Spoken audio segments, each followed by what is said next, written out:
you will now proceed to your third task, crafting of your SOP. Okay, and again, we have here a template. Now, this is the good thing about this module kasi you will now be directed towards the template starting your task number 3, 4, and 5. Meron na yung mga templates. And all you have to do is to download them and work in your own respective gadgets. Again, for your task number 3, you'll have to change only items that are highlighted. In this case, the academic self-efficacy and attitude. Okay? Then yung color green at color blue-green and the rest also. Okay? Then when you click here, you'll have your instruction beside it. Okay, take note, yung academic self-efficacy that I wrote here is actually your first variable of the study. Ito yung sinasabi ko kanina, na hindi pwedeng parehong variable ang na-research mo. Pero sir, merong nag-validate ng isang variable, then maraming nagva-validate sa kanila. Natural, because the variable is observed in different aspects. Like for example, merong self-efficacy ang mga nursing students. Merong self-efficacy ang mga junior high school students. Meron ding self-efficacy ang mga college students. Tanong, are the experiences of the nursing, junior high school, as well as the college students are the same? Ang sagot, hindi. Iba-iba at depende yan sa kanilang perception, sa kanilang context. Iba ang context ng nursing sa junior high school at sa college students. Okay? Again, I took this from Dulias. Okay? Academic self-efficacy from Dulias. Meron ako ditong instruction in APA format pa din. Okay, take note ha. Always, I am abiding to the format. Why? Because it's like habit formation. Pag parati mo yung ginagawa mo yan ng tama, it becomes a habit. Okay, next, we have the second variable of the study, attitude. Saan naman to nanggaling? Sa second research that I have found out. Dito. Okay, sa number 2. Again, I've extracted information for this article of Schulroff et al. On its purpose, participants, and so on and so forth. Let's continue. After that, the green text referred to the following information: population, institution, and time frame. So population will be the junior high school students, institution XYZ National High School, time frame 2025 to 2026. Then the blue-green is the output of the study. Ano ba ang intended purpose mo in investigating this? Natural, you're creating a plan. And in this case, you will be intervening kung ano man ang makikita mo na result regarding sa quality ng self-efficacy at attitude ng mga junior high school students. To continue, we will have the sub-problems. The sub-problems are numbered problems. Okay? For your SOP number 1, it's your profiling. Now, to continue, saan ba nanggaling ang mga profiling na inilagay ko dito? Just like age and gender towards combined family monthly income. Ang sagot, these are all profiling elements that might help you explain the phenomena that you will be investigating. It will help you explain the variables that you want to investigate. Okay?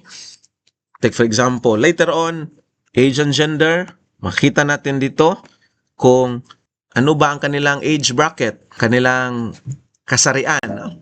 And you'll see later on, for example, marami ang babae and then mataas ang kanilang self-efficacy. Then you would try to explain that in the context of being female. Ang attitude ay marami ang individualistic. No, later on, you'll find out in the attitude na marami ang individualistic, mataas ang kanilang individualistic attitude. And maybe you can see it here in the birth order that most of the participants are youngest. Okay? It does not necessarily speaks of a relationship or automatic that younger siblings are generally individualistic, but it can help you explain that the tendency is there. And you will be citing reference to prove that hindi lang yan opinion mo, but that is what the literature wrote also about this phenomena. Okay? So profiling is very important. Now let's proceed to your SOP number 2 and SOP number 3. SOP number 2 and 3 are where you will be providing the detail of the variables that you have investigated, that you have searched. For example, balik tayo kay Dulias. Here, ang academic self-efficacy ni Dulias ay composed of the following dimensions. Again, saan to nanggaling? From the article of Dulias. Hindi ikaw ang gumagawa lang nito. Hindi lang ito gawa-gawa mo. Okay? Rather, these are taken from the study of Dulias. Let's go back to the article of Dulias. Ito siya. Perceived control, competence, persistence, at self-regulated learning. So, in translating this into your SOP, you will now have it as sub-numbered. 2.1 to 2.4. Again, 2 siya dahil it is under sub-problem number 2. Take note of that. Sir, ang nahanap kong instrument ay walang dimension. Then, wala kang sub-dimensions. Meaning to say, wala kang isusulat na 2.1 to 2.4. Pwede bang gagawa ako, sir? No, you are not allowed to do that. Why? Because that is how the variable is purported and explained and uncovered by the author. Meaning to say, it's a unidimensional scale. Okay? What you can do is, if you are not satisfied because you want to uncover the specific items of that variable, then you try to look for another one. Because if you will just do it, no? Kung hahanap ka talaga ng magandang instrument that is being validated, especially the recent one, makikita mo na hindi na lang siya unidimensional. It has now subdimensions. That is why one of the key factors or characteristics of a good variable later on, particularly yung merong instrument na vinalidate, are yung mga recent ones. Okay? Kasi you'll see that these instruments actually have dimensions. To continue, for SOP 3, attitude, then dito mo naman ito kinuha from Schulroff. Individualism and collectivism. And sa individualism, meron pa siyang subcomponents.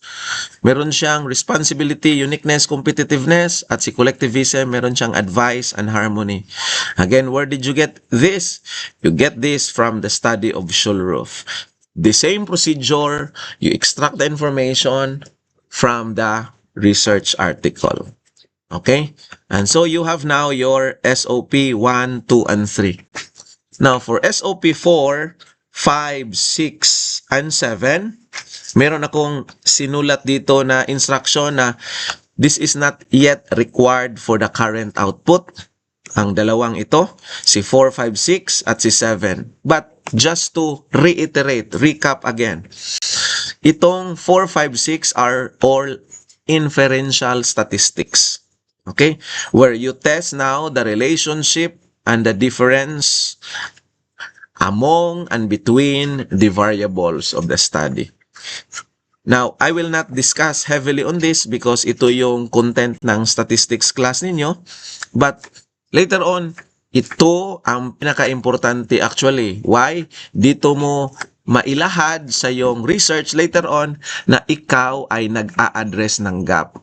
Remember, meron nang naisulat about academic self-efficacy. Natural, Kang Dulias.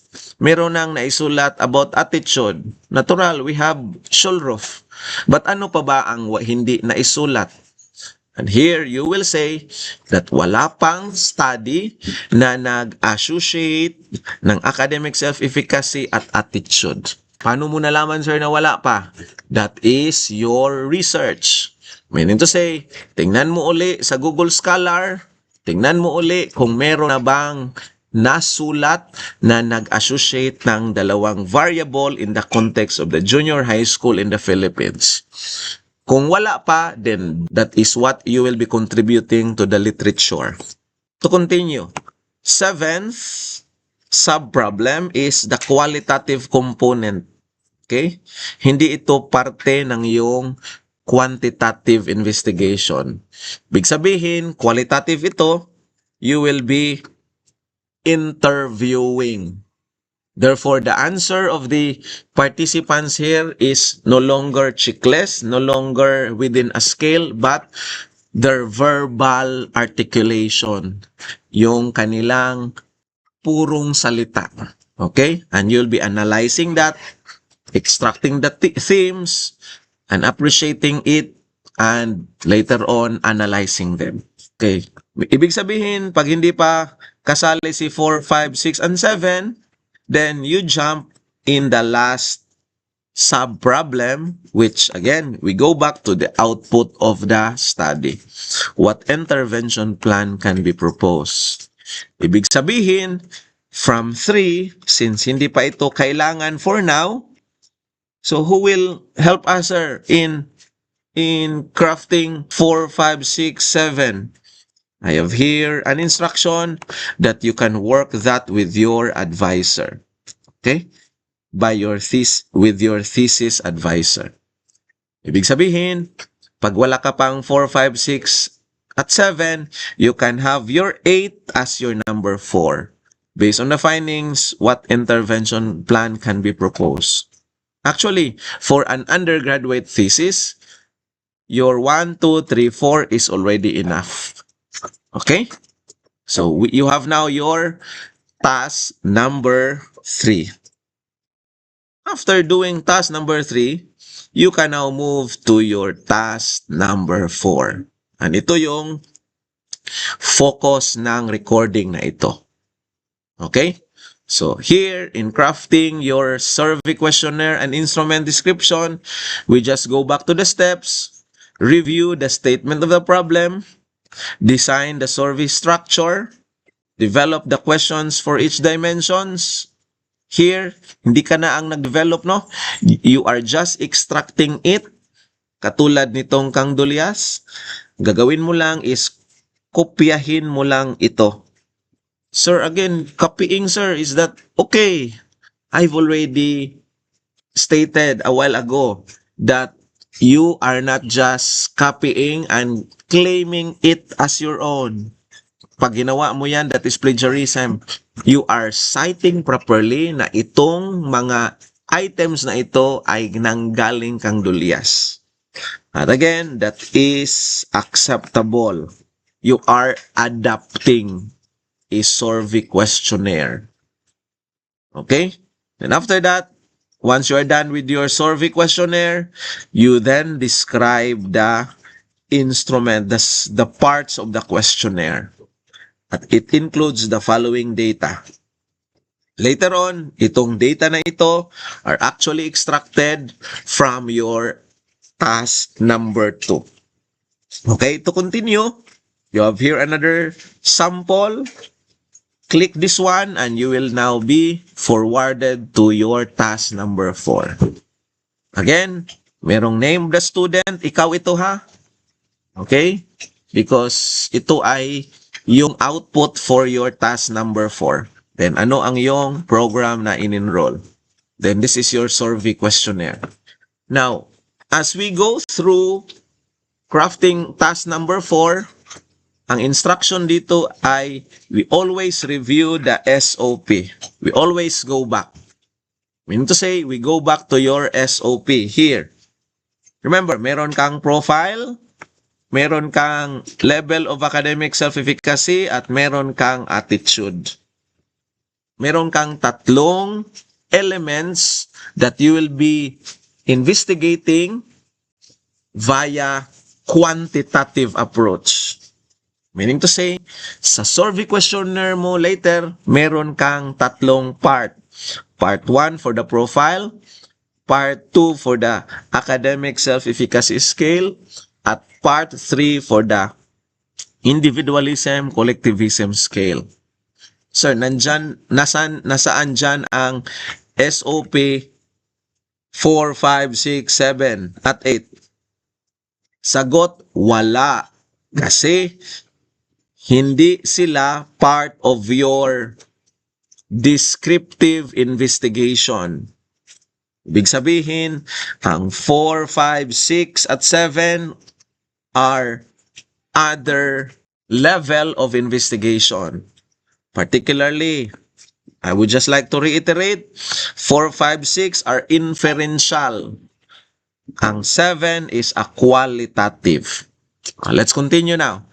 So, this is where you see coherence. Pag yung sub-problem 1 mo ay profile, then dapat ang part 1 mo ay profile. Ano yung nakalagay sa number 1? Ito yung part 1. Ano ang nakalagay sa part 2? Ito yung SOP2 at SOP3 for part 3. Again ha, be careful on that because that will speak coherence sa yung SOP towards your survey questionnaire. Yan ang first and foremost na hahanapin ng panel members. Na meron ka bang kasagutan para sa yung katanungan sa number 1. At titingnan nila yan sa part 1. Another thing, since you are writing here and investigating age and gender down to combined family monthly income, then you will be writing that as part of your part 1. Age, gender, person whom they live with, until combined family monthly income. And take note, you are just helping your respondents answer as fast as they can. So, hindi mo na sila bibigyan ng chance na maboboard, no? So, for example, gender, you now provide here and mag-check na lang sila. We call it checklist. Okay? For age, mas madali man na isulat, no? Kung ano ang kanilang age kaysa mag-check sila. Lagay mo dyan, 1 to 30, mapuno ang yung survey questionnaire. Instead, have it blank and write there in Arabic numeral their age. Then age and gender, then person of the live with. Now you provide options for them to choose na lang, no? Number of siblings, birth order, up to combined family monthly income. So, a matter of less than a minute, meron ka ng kasagutan for profile. Okay? So, this is the beauty of survey questionnaire. Mas madali ang pagkuha ng data. Okay? Kaysa sa qualitative. Next, part 2. Meron nang nakalagay ditong self-efficacy scale. Meaning to say, galing ito kay Dulias. This is now the time that you will extract the appended survey questionnaire.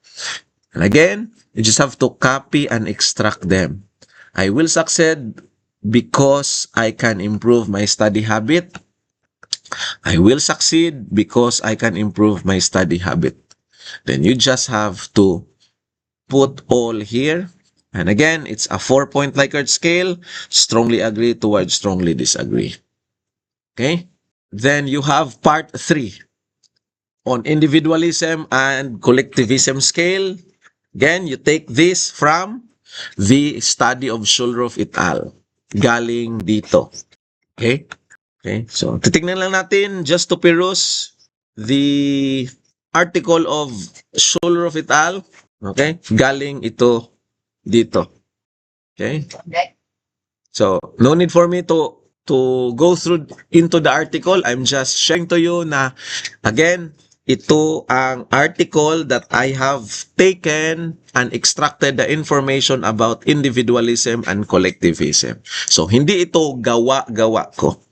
And I have to make sure that the terms set by the authors are taken properly and cited properly. Okay? Now you are done crafting your survey questionnaire. Sir, again, hindi ko nakita dito ang SOP 4 to 7. Bakit, sir? Just to reiterate, no? Because there are really students who cannot understand immediately. Again, you are just providing in your survey questionnaire the descriptive part, the quantitative descriptive part of your investigation. Your SOP 4, 5, and 6 are inferential statistics. Meaning to say, ang pulot dulo, the context of the question is you try to look at the relationship between your part 2 and part 3. This is done through inferential statistics. Ito, gagamit ka na ng treatment. Maybe you use person R, product moment correlation, or chi-square, or multiple regression analysis. Again, that's now part of your statistics evaluation. Okay, and you have a course to help you do that. Let's continue. You are done with your survey questionnaire. You'll now proceed to your next task, instrument description. Ibig sabihin, kukunin mo ang mga information na ito from for each part. Okay? Let's take a look at the example. Here, this is the instrument description. Take note of that. Part 1, so meron akong nakalagay dito na black text. Mean to say, wag mo na tong baguhin. All you have to do is change the red text. Okay, the red text are the following: age, gender, towards combined family monthly income. So, saan to nanggaling? You are just enumerating kung ano ang ini-investigate mo in terms of profile. And that's it. So, ibig sabihin, sir, ang part 1 is just to enumerate kung ano ang mga elements of the profile that I'll be investigating. Ang sagot, yes. Now, let's proceed to part 2 and part 3 because iba ang gagawin mo dito. Remember, ang part 2 at part 3 are adapted. Kinopya mo lang yan. Again, hindi yan plagiarism. Why? Because you are not claiming it as your own. And the one that will prove that you are not plagiarizing is you are now citing it. Meron ka ng mga nakalagay dito as claimed by Dulias, as claimed by Schulroff et al. Okay? Ibig sabihin, hindi mo ito inaangkin na sa'yo. Now, to do this, to be able to craft this statement, you have to follow the instruction. Include the information of the population used for validation, describe the nature, and explain the dimension. Now, para makasulat mo na to, automatic, this is where your task number 2 becomes very important. Just go back to your assessment number 2, dito, and all you have to do is just to copy and paste the information that you were able to extract from the research article. You start by saying, the second part of your questionnaire is adapted from the scale developed by Dulias. So you introduce the scale. Pangalawa, in the second sentence, you now start by telling the purpose of the scale. Okay? To measure the academic self-efficacy of the students. To measure the belief of the students' capacity to produce. Okay? Designated level. Tingnan natin. Okay? To perform at designated levels. Tingnan niyo. Ibig sabihin, you just have to copy and paste. Third sentence. Ano ang dimension ng scale na ito? Sir, nasan dito yung participants, no? You can actually incorporate this. But actually, you can find that one, no, in reading articles na pwedeng ilagay mo ang participants, pwede ding hindi. Okay? Nasa sayo na yan. But what is important is purpose of the instrument, dimension, Likert scale, at the final validation. Okay? So, ito yung scale, ito yung final result of the validation, 0.95. Okay? And by doing so, meron ka ng instrument description. Again, ano ang content ng iyong instrument description. Just to recap, before I will end this demonstration, Part 1, enumerate your profiling elements. Part 2 and Part 3, go back to your task number 2 and instruct the information, particularly ano ang scale na inadapt mo, ano ang purpose ng scale. You can also provide the participants of the initial development of that scale. You can, or pwede nang wala. Pwedeng you can jump in automatic sa dimension.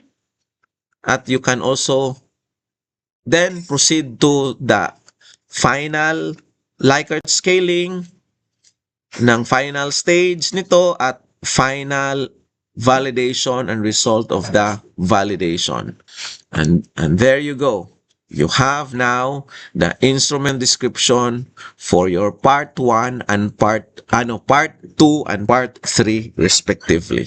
Once you are done, then follow the instruction here in submitting your assessment number 2, assessment number 3, meron niyang mga corresponding instruction, and assessment number 4, particularly instruction on what you will be providing as the name of your file. So this is it. This is how you will craft your assessment number 4.